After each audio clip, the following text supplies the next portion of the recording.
नमस्कार, trends and trolls के इस अंक में आप सभी का स्वागत है। तो शुरू करते हैं सैर खबरों की दुनिया की। आजाद भारत के इतिहास में सबसे लंबे चले आंदोलन यानी किसान आंदोलन का पटाक्षेप करके प्रधानमंत्री मोदी रहे इस सप्ताह के ट्रेंडिंग पर्सनालिटीज की लिस्ट में सबसे ऊपर। गुरु पर्व के उपलक्ष्य में जब मोदी ने तीनों विवादास्पद कृषि कानूनों को निरस्त करने की घोषणा की तो किसानों में खुशी की लहर दौड़ गई। हालांकि किसान नेता अभी भी आंदोलन को बनाए रखने की बात कर रहे हैं। पंजाब, हरियाणा और पश्चिमी उत्तर प्रदेश के ज्यादातर किसान पिछले साल 26 नवंबर से दिल्ली की अलग अलग सीमाओं पर इन कानूनों का विरोध कर रहे थे। कृषि कानूनों के खिलाफ आंदोलन पहले पंजाब में शुरू हुआ था, लेकिन धीरे धीरे हरियाणा और उत्तर प्रदेश के कुछ हिस्सों में फैल गया। लेकिन इससे देश का ध्यान तब खींचा जब किसानों ने पिछले साल 26 नवंबर को दिल्ली की अलग अलग सीमाओं पर मार्च किया और यहाँ डेरा डालकर बैठ गए। हालांकि कृषि कानून वापस लिए जाने का ऐलान खुद प्रधानमंत्री ने कर तो दिया है, लेकिन अभी भी किसान धरना स्थल पर बने हुए हैं। किसान नेता राकेश टिकैत का कहना है कि 750 किसान इस आंदोलन में शहीद हुए, 10,000 मुकदमे हैं, बगैर बातचीत के कैसे उठ जाएं? प्रधानमंत्री जी ने इतनी मीठी भाषा का उपयोग किया है कि शहद भी फेल है। हलवाई को तो ततैया भी नहीं काटता, वह ऐसे ही मक्खियों को उड़ाता रहता है। विपक्ष ने भी इस घोषणा को चुनाव के डर से लिया गया फैसला बताया है। पूर्व वित्त मंत्री पी चिदम्बरम ने कहा, प्रधानमंत्री की ओर से तीनों कृषि कानूनों को वापस लेने की घोषणा करना नीति में बदलाव और हृदय परिवर्तन से प्रेरित नहीं है। बहरहाल ये किसानों के लिए बड़ी जीत है और कांग्रेस पार्टी के लिए भी जीत है, जो इन कानूनों का पुरजोर विरोध कर रही थी।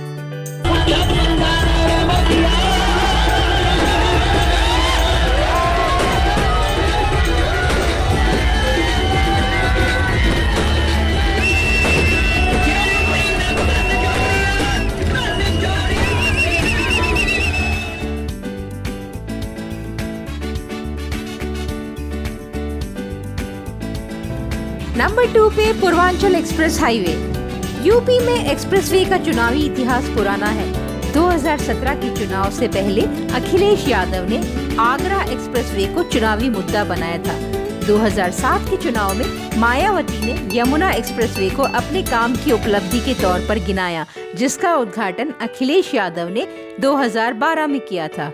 341 किलोमीटर लंबा पूर्वांचल एक्सप्रेसवे लखनऊ से होते हुए बाराबंकी, फैजाबाद, अंबेडकर नगर, अमेठी, सुल्तानपुर, आजमगढ़, मऊ और गाजीपुर से होकर गुजरेगा।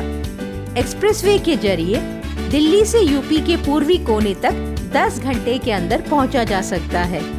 इस एक्सप्रेसवे की खास बात यह है कि इस पर 3.41 मीटर की एयर स्ट्रिप भी बनाई गई है। इस एक्सप्रेसवे के रूट पर 18 flyover, 7 railway overbridge, 6 toll, 5 ramp पास और 7 अंडरपास हैं। इसके अलावा 118 छोटे पुल और 502 पुलियां हैं। मजे की बात यह है कि प्रधानमंत्री जी से पहले पूर्वांचल एक्सप्रेसवे का समाजवादी पार्टी के कार्यकर्ताओं ने लोकार्पण कर दिया। इतना ही नहीं, सपाइयों ने पुलिस को चकमा देकर एक्सप्रेसवे पर साइकिल यात्रा भी निकाली। टॉप ट्रेंडिंग स्टोरीज की लिस्ट में तीसरा स्थान है इस बार मध्य प्रदेश के हबीबगंज रेलवे स्टेशन का। सॉरी, अब ये स्टेशन रानी कमलापति रेलवे स्टेशन के नाम से जाना जाएगा। हाल ही में प्रधानमंत्री जी ने इस नए रेलवे स्टेशन का उद्घाटन किया। स्टेशन एयरपोर्ट जैसी वर्ल्ड क्लास सुविधाओं के साथ तैयार किया गया है। प्रधानमंत्री जी ने उद्घाटन के बाद कहा कि नाम बदलने से स्टेशन का महत्व बढ़ गया है। इस स्टेशन का निर्माण 1905 में किया गया था और उस समय स्टेशन को शाहपुर के नाम से जाना जाता था, लेकिन बाद में इसका नाम हबीबगंज कर दिया गया। रानी कमलापति गौंड समुदाय की रानी थी, उनके नाम पर ही हबीबगंज रेलवे स्टेशन का नाम रानी कमलापति स्टेशन रखा गया है। रानी ने आत्मसम्मान की रक्षा के लिए जल समाधि ले ली थी।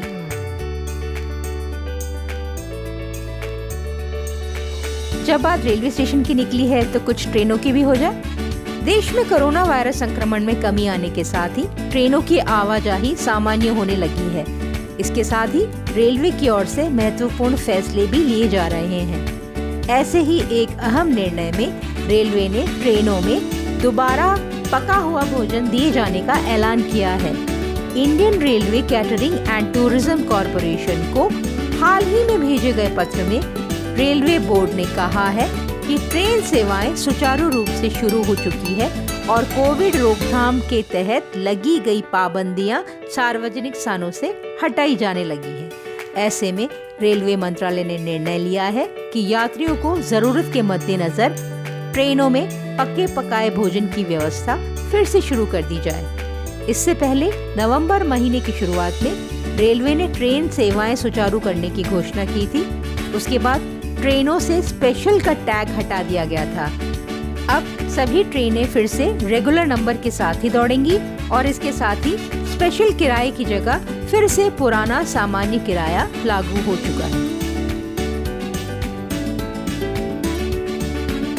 सोशल मीडिया में पिछले दिनों सर्वाधिक ट्रेंड और ट्रोल होने वाली पर्सनालिटीज में शुमार हो गया है नाम कॉमेडियन वीरदास का, जिनकी कविता पर देश में बवाल बढ़ता ही जा रहा है।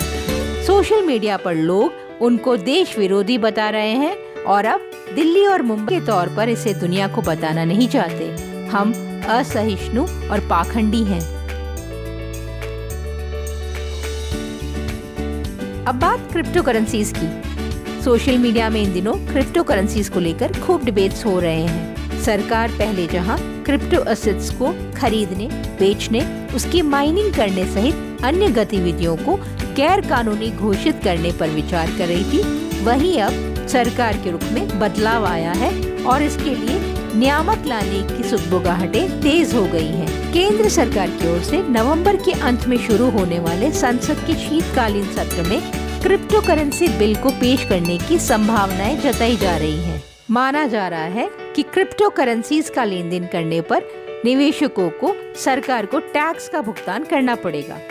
क्रिप्टो से जुड़े विशेषज्ञों का ये भी कहना है कि लोग इसमें निवेश करने का मन बना चुके हैं, सिर्फ इसके रेगुलेट होने का इंतजार कर रहे हैं। ऐसे में अब तक रियल एस्टेट, गोल्ड और शेयर्स में निवेश करने वालों के लिए क्रिप्टो करेंसी एक नया ऑप्शन प्रस्तुत करेगी। शेयर और निवेशकों की बात से याद आया, देश की जानी मानी मोबाइल वॉलेट कंपनी पेटीएम ने भी अपना शेयर पिछले सप्ताह बाजार में उतारा। 18 नवंबर को पेटीएम की लिस्टिंग शेयर बाजार में हुई, जो देश का सबसे बड़ा आईपीओ रहा। कंपनी ने 18,300 करोड़ रुपए का आईपीओ लॉन्च किया था और उसे 4.83 करोड़ शेयरों के मुकाबले 9.14 करोड़ शेयरों की बोलियां भी मिली।